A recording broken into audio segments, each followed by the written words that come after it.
Hello guys, welcome to the official YouTube channel Champaran topper academy. Champaran की इस topper family में आप सभी का स्वागत है। तो आज की वीडियो लेक्चर में हम लोग पढ़ेंगे क्लास 10th के बायोलॉजी के थर्ड चैप्टर, जिसका नाम है आपका जीवों में जनन, यानी जीवों में जनन कैसे होता है। ये जो है आपका चैप्टर जो है बहुत ही ज़्यादा इंपॉर्टेंट है और इस चैप्टर से आपके बोर्ड एग्जाम में बहुत ही ज़्यादा ऑब्जेक्टिव क्वेश्चन पूछा जाता है। तो इस चैप्टर का जितना भी ऑब्जेक्टिव आपको क्वेश्चन कराया जाएगा वो सभी ऑब्जेक्टिव क्वेश्चन जो है आपके बोर्ड एग्जाम के लिए बहुत ही ज़्यादा इंपॉर्टेंट है। तो चलिए आज के क्लास को हम लोग स्टार्ट कर रहे हैं और ये चैप्टर जो है आपके लाइफ से जुड़ी जो है ये चैप्टर है और ये चैप्टर को पढ़कर जो है आपको बहुत ही ज़्यादा जो है नॉलेज भी प्राप्त होगा और इस चैप्टर से आपके बोर्ड एग्जाम में जो है बहुत ही ज़्यादा ऑब्जेक्टिव क्वेश्चन पूछा भी जा रहा है। तो चलिए देखिए यहाँ पर ये जो चैप्टर है ये जो है क्लास 10 का बायोलॉजी के थर्ड चैप्टर है, अर्थात तीसरा चैप्टर है। नाम है आपका जीव जो होते हैं वो जनन कैसे करते हैं। यहाँ पर आपका फर्स्ट क्वेश्चन है, पुष्पी पादपों में लैंगिक जनन होता है। आपको बताना है कि पुष्पी पादप जो होते हैं उसमें लैंगिक जनन जो होता है वो किस भाग द्वारा होता है।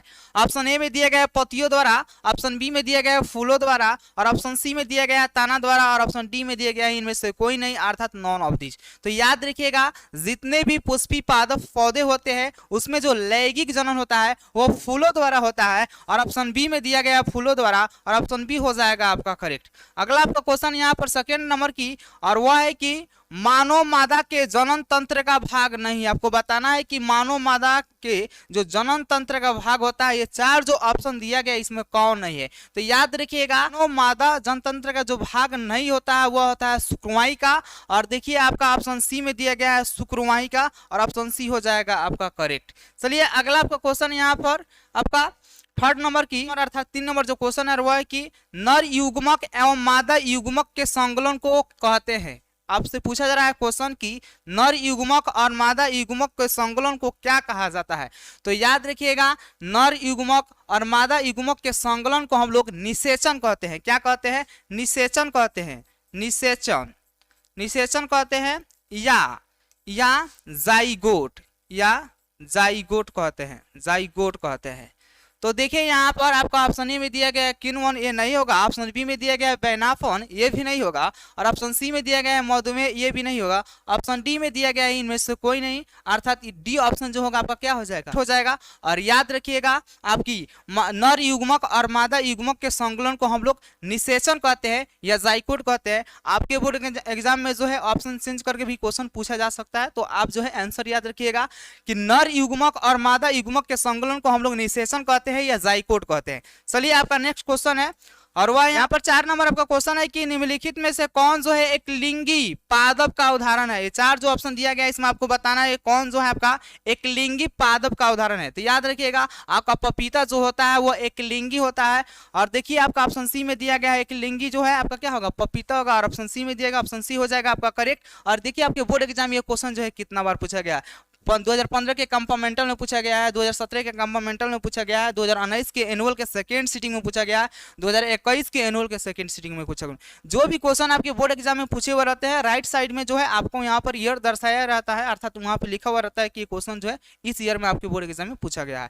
जो भी क्वेश्चन आपके बोर्ड एग्जाम में पूछा हुआ रहता है वो सभी जो होता है आपके लिए इंपॉर्टेंट होता है, क्योंकि आपके बोर्ड एग्जाम में जो भी सब्जेक्टिव या ऑब्जेक्टिव क्वेश्चन पूछा जाता है वो question bank previous year exam में जो क्वेश्चन पूछे हुए रहते हैं सब्जेक्टिव या ऑब्जेक्टिव उसमें से जो है 70 से 80% क्वेश्चन जो रहता है आपके बोर्ड एग्जाम में 70 से 80% जो क्वेश्चन रहता है वो आपके बोर्ड एग्जाम में प्रीवियस ईयर्स एग्जाम के जो क्वेश्चन पेपर रहते हैं उससे पूछे जाते हैं। तो आपको जो है बोर्ड एग्जाम में अच्छे अंक लाने के लिए अर्थात अच्छे मार्क्स लाने के लिए आपको जो है क्वेश्चन बैंक को पढ़ना जो है बहुत ही ज्यादा जरूरी है। तो जरूर आप क्वेश्चन बैंक जो है पढ़िएगा।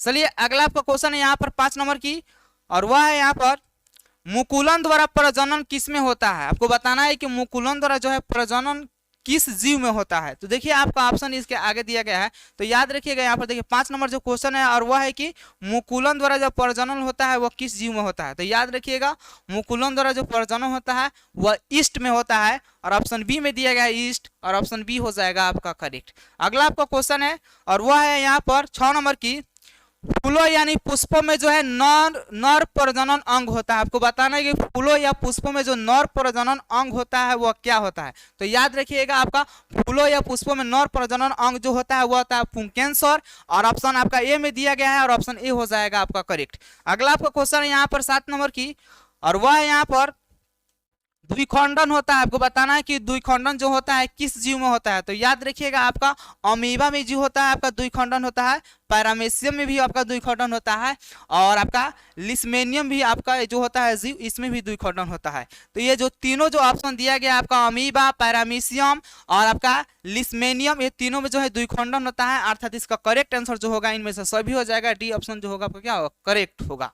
अगला आपका क्वेश्चन है और आपका 8 नंबर क्वेश्चन है कि निम्न में से किस जीव में जो है बहुखंडन होता है। ये चार जो ऑप्शन दिया गया है इसमें आपको बताना है कि कौन ऐसा जीव है जिसमें जो है आपका बहुखंडन होता है। तो याद रखिएगा मलेरिया परजीवी एक ऐसा जीव है जिसमें जो होता है आपका बहुखंडन होता है, और ऑप्शन सी में दिया गया है मलेरिया परजीवी, और ऑप्शन सी हो जाएगा आपका करेक्ट। अगला आपका क्वेश्चन है यहाँ पर आपका 9 नंबर जो क्वेश्चन है वह है कि ब्रायोफाइलम के कौन से भाग में जो है कायिक प्रबंधन होता है। आपको बताना है कि ब्रायोफाइलम जो होता है उसके कौन से भाग में जो होता है कायिक प्रबंधन होता है। तो याद रखिएगा आपका जो ब्रायोफाइलम का पतिया एक ऐसा भाग है जिसमें जो होता है कायिक प्रबंधन होता है। तो ऑप्शन ए में दिया गया है पतिया, और ऑप्शन ई हो जाएगा आपका करेक्ट। अगला आपका क्वेश्चन यहाँ पर 10 नंबर की, और वह है कि मानव मादा में जो है अंडाणु निषेचित होता है। आपको बताना है कि मानव मादा में जो अंडाणु निषेचित होता है वह कहाँ पर होता है। तो याद रखिएगा आपका मानव मादा में जो अंडाणु निषेचित होता है वह फिलोपिन नलिका में होता है। कहाँ होता है, फिलोपिन नलिका में, और ऑप्शन डी में दिया गया है, और ऑप्शन डी हो जाएगा आपका करेक्ट। अगला आपका क्वेश्चन है 11 नंबर की, तने द्वारा कायिक प्रबंधन होता है। आपको बताना है कि तने द्वारा जो है कायिक प्रबंधन जो है किस किस में होता है। तो याद रखिएगा आपका पुदीने में जो होता है वो आपके तने द्वारा जो होता है कायिक प्रबंधन होता है, हल्दी में भी आपका तने द्वारा कायिक प्रबंधन होता है, और अदरक में भी तने द्वारा कायिक प्रबंधन होता है। अर्थात इसका जो करेक्ट आंसर होगा आपका ऑप्शन डी होगा, इनमें से सभी अर्थात ऑल ऑफ दी जो है क्या आपका करेक्ट है। और वह है यहाँ पर 12 नंबर की, खंडन द्वारा जनन होता है। आपको बताना है कि खंडन द्वारा जो है जनन किस जीव में होता है। तो याद रखिएगा आपका खंडन द्वारा जो जनन होता है वह सितारा मछली में होता है, सितारा मछली में, और ऑप्शन बी में दिया गया सितारा मछली में, और ऑप्शन बी हो जाएगा आपका करेक्ट। अगला आपका क्वेश्चन यहाँ पर 13 नंबर की, और वह है कि कायिक प्रबंधन जो है संभव है। आपको बताना है कि कायिक प्रबंधन जो होता है वह कहाँ पे संभव है। तो याद रखिएगा आपका कायिक प्रबंधन जो है वो जड़ द्वारा भी संभव है, ताना द्वारा भी सही हो जाएगा, अर्थात उपरोक्त सभी द्वारा जो होगा सही होगा। अगला आपका क्वेश्चन है 14 नंबर, और वह है कि तने पर अपस्थानिक कालिया पाई जाती है। आपको बताना है कि तने पर जो है अपस्थानिक कालिया जो है किस पदार्थ में पाया जाता है। तो याद रखिएगा तने पर अपस्थानिक जो कालिया पाई जाती है वह आलू पर पाई जाती है, और आपका ऑप्शन बी में दिया गया है आलू में, और ऑप्शन बी हो जाएगा आपका करेक्ट। अगला आपका क्वेश्चन है यहाँ पर 15 नंबर की, और वह है कि मुकुलन द्वारा अलैंगिक जनन होता है। आपको बताना है कि कौन ऐसा जीव है जिसमें मुकुलन द्वारा जो होता है अलैंगिक जनन होता है। तो याद रखिएगा आपका हाइड्रा एक ऐसा जीव है जिसमें मुकुलन द्वारा अलैंगिक जनन होता है, और ऑप्शन ए में दिया गया है, और ऑप्शन ए हो जाएगा आपका करेक्ट। अगला आपका क्वेश्चन है यहाँ पर 16 नंबर, और वह है कि अलैंगिक जनन जो है मुकुलन द्वारा होता है। आपको बताना है कि अलैंगिक जनन जो मुकुलन द्वारा होता है वो किस जीव में होता है। तो वो होता है आपका ईस्ट में, और ऑप्शन बी में दिया गया, और ऑप्शन बी हो जाएगा आपका करेक्ट। अगला आपका क्वेश्चन यहाँ पर 17 नंबर यहाँ पर आपका क्वेश्चन है कि निम्न में से कौन जो है मानव में मादा जनन तंत्र का भाग नहीं है। चार जो ऑप्शन दिया गया है इसमें आपको बताना है कि कौन जो होता है आपका मानव मादा जनन तंत्र का जो है भाग नहीं होता है। तो याद रखिएगा शुक्राणुका एक ऐसा भाग है जो मानव में जो है मादा जनन तंत्र का भाग नहीं होता है, और ऑप्शन सी में दिया गया, और ऑप्शन सी हो जाएगा आपका करेक्ट। अगला आपका क्वेश्चन है यहाँ पर 18 नंबर की, और वह है कि परागकोश में होते हैं। आपको बताना है कि परागकोश जो होता है उसमें क्या होता है। तो याद रखिएगा परागकोश में जो होता है परागकण होता है, और ऑप्शन डी में दिया गया परागकण, और ऑप्शन डी होगा आपका करेक्ट। अगला आपका क्वेश्चन है 19 नंबर आपका यहाँ पर क्वेश्चन है कि गतिशील जनन कोशिका के नर युग्मक तथा जिस जनन कोशिका में भोजन का भंडार संचित होता है उसे क्या कहते हैं। तो उसे हम लोग कहते हैं मादा युग्मक, और ऑप्शन डी में दिया गया, ऑप्शन डी हो जाएगा आपका करेक्ट। अगला आपका क्वेश्चन है और वह है यहाँ पर 20 नंबर की, एड्स रोग का प्रमुख कारण क्या है। एड्स का जो होता है प्रमुख कारण, यानी एड्स जो रोग होता है एक्वायर्ड इम्यूनोडेफिशिएंसी सिंड्रोम जो आपका रोग होता है वो किसके कारण होता है। याद रखिएगा आपका असुरक्षित यौन संपर्क, यानी अलग अलग जो महिलाएं होती है उनके साथ असुरक्षित जब आप यौन संपर्क बनाते हैं तो उसके कारण जो होता है एड्स की बीमारी होती है। तो याद रखिएगा आपका जो एड्स जो रोग होता है वो बहुत ही खतरनाक बीमारी होता है, और एड्स का फुल फॉर्म होता है एक्वायर्ड इम्यूनोडिफिशियेंसी सिंड्रोम। और एड्स की बीमारी जो होती है वो ज्यादा सेक्सुअल रिलेशन बनाने के कारण होता है। लेकिन आपसे पूछा गया कि एड्स रोग का जो है प्रमुख कारण क्या है, तो इसका कारण होगा असुरक्षित यौन संपर्क बनाना जो होता है आपका एड्स का जो है प्रमुख कारण होता है। चलिए इसका करेक्ट आंसर आपका ऑप्शन नहीं होगा। अगला आपका क्वेश्चन है और वह है यहाँ पर 21 नंबर की, पखुंडियों का रंग अधिकतर होता है। आपको बताना है कि पखुंडी जो होते हैं उसका रंग अधिकतर कैसा होता है, जितने भी पखुंडी होते हैं उसका अधिकतर रंग जो होता है आपका हरा होता है, अर्थात ग्रीन होता है। ऑप्शन बी में दिया गया हरा होता है और ऑप्शन बी हो जाएगा आपका करेक्ट।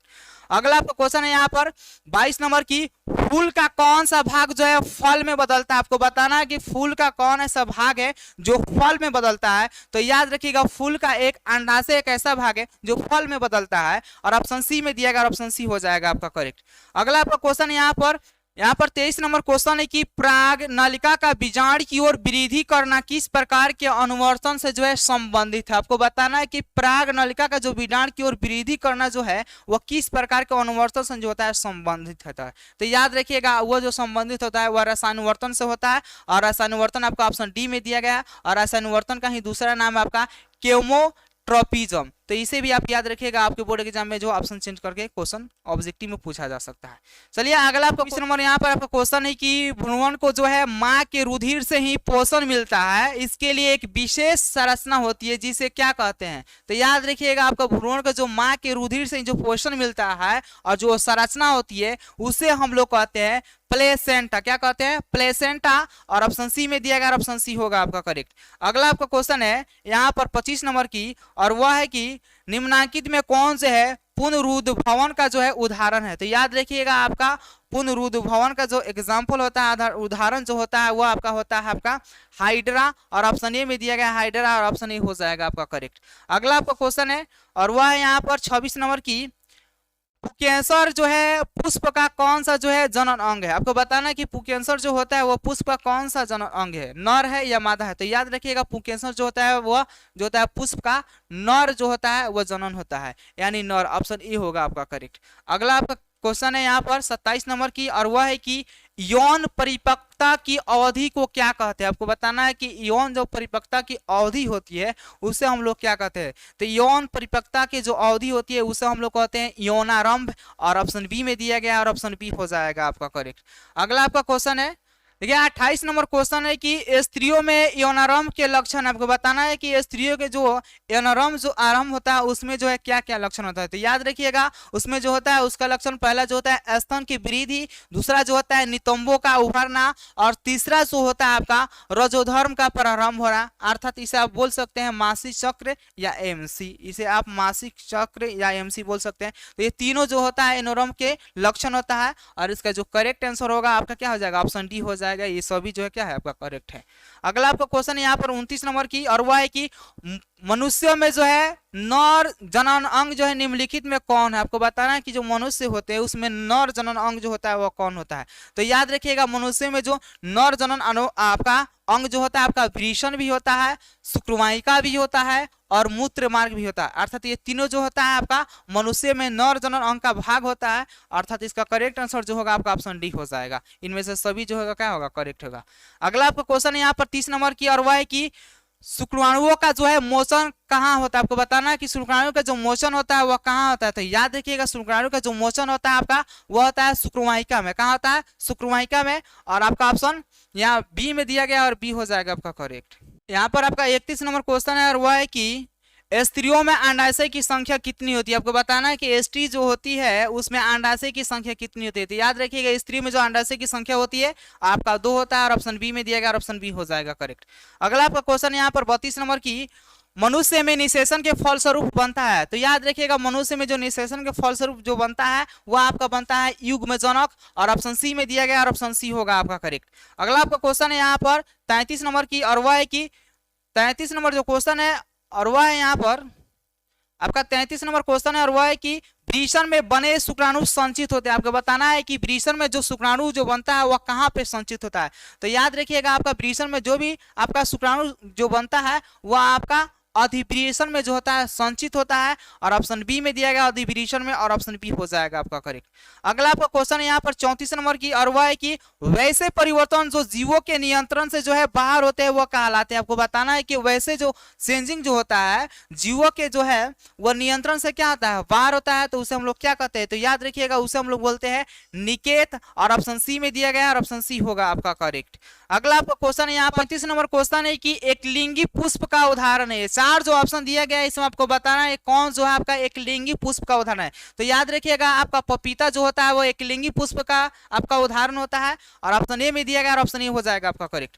अगला आपका क्वेश्चन है यहाँ पर 36 नंबर की, और वह है कि मानव जनन अंग किस आयु में जो है परिपक्व एवं क्रियाशील होता है। तो याद रखिएगा आपका मानव जनन अंग जो होता है वह 18 वर्ष की उम्र में जो होता है परिपक्व एवं अधिक क्रियाशील होता है, और देखिए आपका ऑप्शन बी में दिया गया, ऑप्शन बी हो जाएगा आपका करेक्ट। अगला आपका क्वेश्चन यहाँ पर 37 नंबर की, और वह है कि शुक्राणु का निर्माण जो होता है, आपको बताना है कि शुक्राणु जो बनता है वह कहाँ पे बनता है। तो याद रखिएगा आपका शुक्राणु का जो निर्माण होता है वह वृषण में होता है, और ऑप्शन ए में दिया गया वृषण में, और ऑप्शन ए हो जाएगा आपका करेक्ट। अगला 38 नंबर क्वेश्चन है कि लिंग गुणसूत्र का पूर्ण जोड़ा पाया जाता है। आपको बताना है कि लिंग गुणसूत्र का जो है पूर्ण जोड़ा जो है किस में पाया जाता है। तो याद रखिएगा स्त्री में जो होता है लिंग गुणसूत्र का जो है पूर्ण जोड़ा होता है, अर्थात स्त्री में जो होता है एक्स एक्स होता है, और पुरुष में आपका होता है एक्स वाई। याद रखिएगा पुरुष में जो होता है एक्स वाई गुणसूत्र होता है, स्त्री में जो होता है एक्स एक्स होता है, और स्त्री में जो होता है लिंग गुणसूत्र का जो होता है पूर्ण जोड़ा पाया जाता है। याद रखिएगा जब पुरुष के एक्स गुणसूत्र स्त्री के एक्स गुणसूत्र के साथ निषेचित होता है तो लड़की पैदा होती है, और जब पुरुष के वाई गुणसूत्र लड़की के एक्स गुणसूत्र के साथ निषेचित होता है तो वहां पर आपका बेटा पैदा होता है, अर्थात लड़का पैदा होता है। इसे आप ध्यान रखिएगा। और आपके बोर्ड एग्जाम में ऑब्जेक्टिव में ये भी ऑब्जेक्टिव क्वेश्चन पूछा जाता है कि मानव में जो है क्रोमोसोम या गुणसूत्र की संख्या कितनी होती है, तो 46 होती है, और जोड़ा पूछा जाए तो 23 जोड़ा। अगर आपसे पूछा जाए कि मानव में गुणसूत्र की संख्या कितनी होती है तो 46 होती है, लेकिन आपसे पूछा जाए कितना जोड़ा पाया जाता है तो 23 जोड़ा पाया जाता है। याद रखिएगा। चलिए अगला क्वेश्चन है, और वह यहाँ पर 39 नंबर की, हाइड्रा में प्रजनन की विधि निम्नलिखित में कौन है। आपको बताना है कि हाइड्रा में जो प्रजनन की विधि है वह कौन है। तो याद रखिए हाइड्रा में जो प्रजनन की जो विधि होती है वह आपका है मुकुलन, और ऑप्शन सी में दिया गया, और ऑप्शन सी हो जाएगा आपका करेक्ट। अगला आपका क्वेश्चन यहाँ पर 40 नंबर की, और वह है कि पुष्प का कौन सा भाग परागकण जो है वो बनाता है। तो याद रखिएगा आपका पुष्प का जो पुंकेसर जो भाग होता है वह परागकण कण जो होता है वो बनाता है, और ऑप्शन सी में दिया गया पुंकेसर, और ऑप्शन सी हो जाएगा आपका करेक्ट। इस वीडियो लेक्चर में हम लोग टोटल जो है 40 ऑब्जेक्टिव क्वेश्चन कंप्लीट किए हैं, अर्थात 40 ऑब्जेक्टिव क्वेश्चन कंप्लीट किए हैं। नेक्स्ट वीडियो में इस चैप्टर का आपका आगे के जो ऑब्जेक्टिव क्वेश्चन बच रहा है वो कराया जाएगा। यदि आप हमारे चैनल पर पहली बार विजिट करें तो आपसे मेरा रिक्वेस्ट है कि जरूर आप हमारे यूट्यूब चैनल को सब्सक्राइब कर लीजिएगा और बेल आइकन को प्रेस कर लीजिएगा, जिससे कि कोई भी वीडियो हमारे यूट्यूब चैनल पर अपलोड हो उसका नोटिफिकेशन आपके पास तुरंत पहुंचे।